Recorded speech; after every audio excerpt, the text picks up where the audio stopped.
ఏళ్ళు దగ్గర దగ్గర 9-12% ఇన్‌ఫ్లేషన్‌తో బతకాల్సొచ్చింది ఆ టైంలో.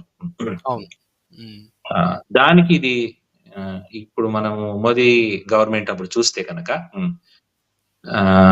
ఒకప్పుడు 3.3% కూడా పడిపోయింది.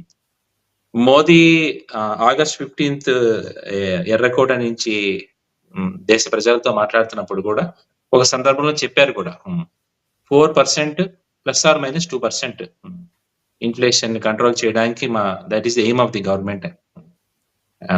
ఒకవేళ చూస్తే అది కూడా చాలా చాలా బాగా కంట్రోల్ చేయగలిగారు. మధ్యలో మనకు కోవిడ్ ఇది వచ్చింది.